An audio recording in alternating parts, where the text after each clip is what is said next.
This is very interesting here. We always talk about the scams of leasing a truck and the leasing purchase agreements that just set you up to fail, where you're paying $1,000, $2,000 a week, $4,000 to $6,000 for a truck, and you pretty much have to still take care of everything.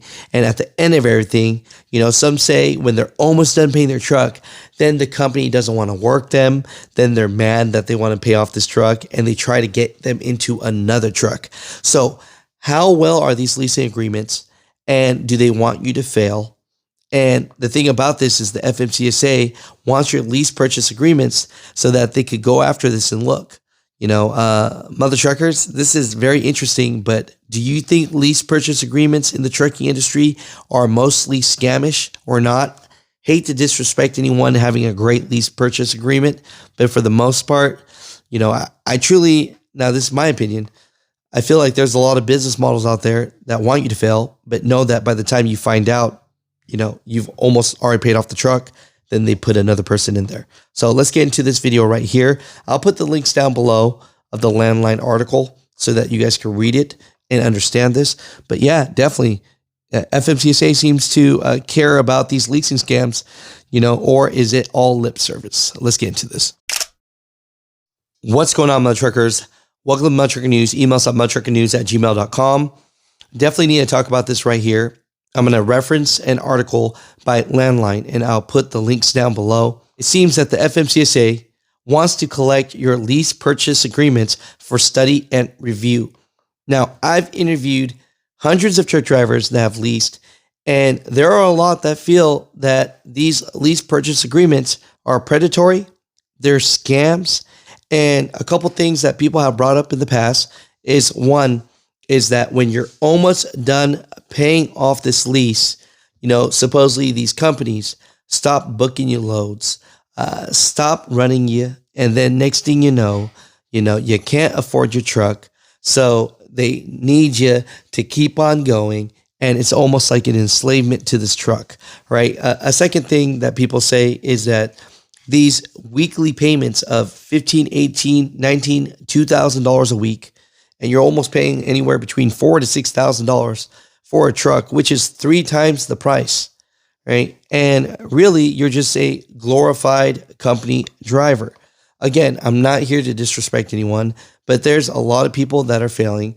Maybe there are some companies that are doing this right. And if you are one of the truck drivers that leased a truck and found a lot of success with this, I'm happy for you. Comment that down below as well, and maybe even say where you did this lease purchase agreement from. But for the most part, a lot of these have been predatory, and it just kind of like, it's almost like slip seating. They get you in, and by the time you find out that you can't pay for the truck, next thing you know, they put in another driver and they sell this truck back 5 times, right? Very interested to see what the FMCSA is going to do with this information when they collect your lease purchase agreements for study, that says, right? Now, Landline put out a really great article about this. They stated that the Federal Motor Carrier Safety Administration will open up a 30-day informational collection request comment period to collect lease purchase agreements starting Friday, February 16th. Now, it says, quote unquote, the Infrastructure Investments and Jobs Act or bipartisan infrastructure law requires the Secretary of Transportation, in consultation with Secretary of Labor, to establish the truck leasing task force. So this was like a task force that they started like a year ago or whatnot. Don't quote me right on that. But they're here to examine the terms, conditions of these lease purchase agreements and go to the FMCSA and say, hey, this is what we found out. This is what's going on, so that they can solve this problem. In order to take that closer look at leasing agreements, FMCSA is requesting truckers to submit lease purchase agreements for the task force to review in advance of its next meeting.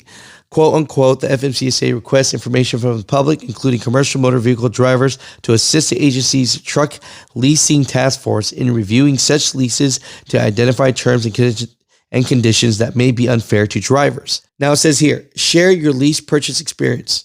FMCSA is fishing for information on leasing arrangements that truckers either have knowledge about or have personally experienced.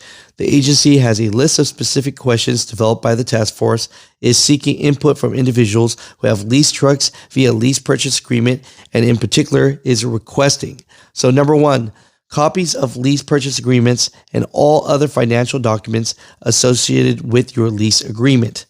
Man, I don't know how I feel about that, sending like personal information to the FMCSA, right? Number two, terms of lease, whether it was weekly or monthly payment structures, start date and completion date, truck information, maintenance responsibilities, etc. Number three, what organizations the lease purchase agreement was with, for example, a motor carrier or a third party. Number four, how the arrangements was marketed to you, what the truck values, earnings, and work conditions were explained to you, whether you underwent a credit check, whether you knew of other drivers entering similar arrangements. FMCSA also noted it wants drivers to share how well they understood the terms of the agreement and whether they had any real negotiating ability during the signing process.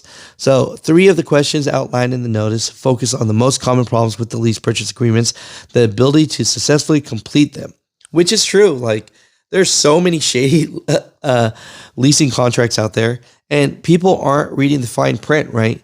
And just say by the time you do pay off this truck, I mean, what does it have? 6, 7, 800,000 miles on it? Is it at the point where you almost have to throw away the truck anyways? So they really just want to know, are these lease agreements setting you up to fail? So overall, are you in a crappy lease purchase agreement situation? And will you be sending your information to the FMCSA about this, right? We just want to talk about it and bring up the topics. But yeah, definitely, I think there are a lot of shady agreements going on because I have truck drivers email me all the time, right? You hear these things. Now, I'm not saying all of them are bad, but there's a lot that just are against you as the driver to succeed in this. So, Mutha Truckers, comment down below. Let me know what your thoughts about this are.